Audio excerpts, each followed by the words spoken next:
کرنا. دیکھو یہ جو ہم ذکر کرتے ہیں نا لا الہ الا اللہ یا سبحان اللہ والحمد للہ, یہ ہلکے کلمات نہیں ہیں. لوگ اس کو ہلکا سمجھ رہے ہوتے ہیں نا کہ کوئی تسبیح پکڑ کے لا الہ الا اللہ اللہ اللہ کر رہا ہے بیٹھ کے, کیا کر رہا ہے, ٹائم ویسٹنگ معاذ اللہ. اللہ کو سب سے زیادہ یہ عمل محبوب ہے کہ میرا تذکرہ کر رہا ہے. نبی صلی اللہ علیہ وسلم نے فرمایا اللہ کے ذکر کے علاوہ سب کچھ اس دنیا میں باطل ہے, سب کچھ باطل ہے. اگر اللہ نے وسائل دیے تو کچھ بچا لو اولاد کے لیے, تو اللہ کا حکم ہے تو یہ ذکر بن جائے گا. لیکن ہمارے ایسا نہیں ہے ہمارا مزاج. ہم تو دنیا کے چسکے لے لے کے تذکرے کرتے ہیں ہر وقت.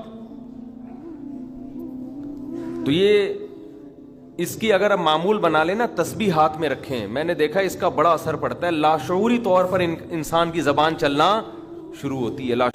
وہ کام جو تھوڑا ہو پابندی کے ساتھ ہو, اللہ کو زیادہ محبوب ہے اس کام سے جو بہت زیادہ ہو لیکن اس کی پابندی نہ ہو. ایک صحابی تھے, رسول اللہ صلی اللہ علیہ وسلم نے ان کو بلایا اور ان سے فرمایا کہ تم میں دو خصلتیں ایسی ہیں جو اللہ کو محبوب ہیں.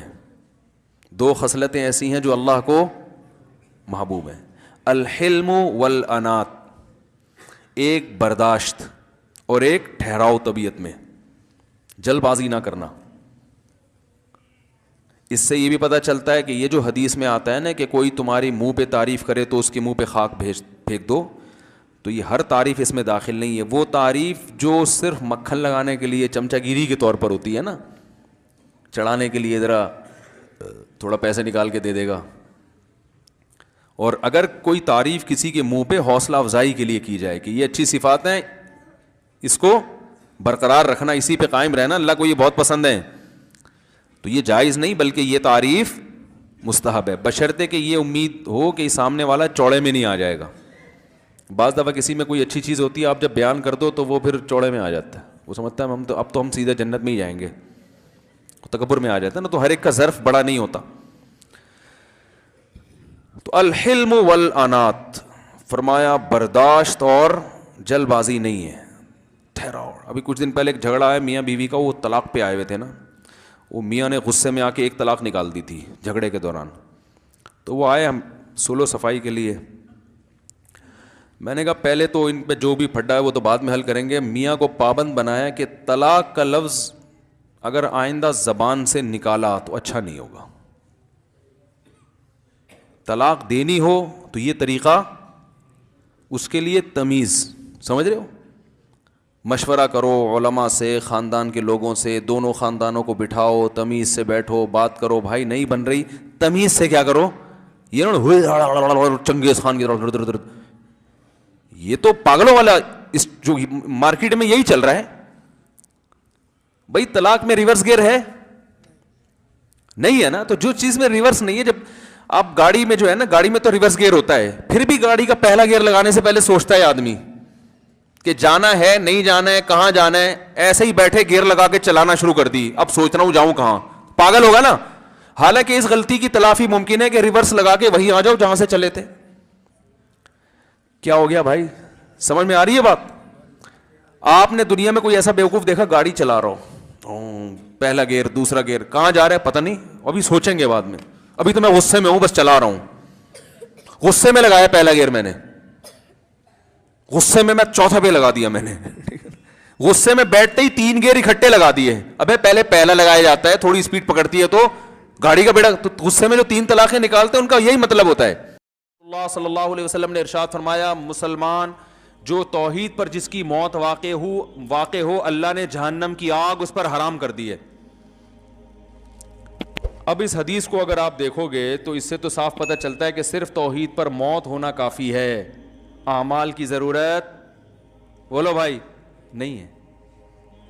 لیکن جب علماء سے پوچھیں گے تو علماء بتائیں گے نہیں بھائی, اس سے ملتی جلتی دوسری حدیثیں بھی ہیں جس سے پتہ چلتا ہے کہ جو نماز نہیں پڑھتا اس کو یہ عذاب ہوگا, جو روزہ نہیں رکھتا اس کو یہ عذاب ہوگا. آپ کو پتہ ہے حضرت ابو ہریرہ رضی اللہ تعالی عنہ ایک مرتبہ وہ جا رہے تھے تو انہوں نے حضرت عمر رضی اللہ تعالی عنہ ان کو ملے, وہ حدیث سناتے جا رہے تھے سب کو, من قال لا الہ الا اللہ دخل الجنہ, جس نے کہا کہ اللہ کے سوا کوئی عبادت کے لائق نہیں وہ جنت میں داخل ہوگا. وہ حدیث سنا رہے ہیں سب.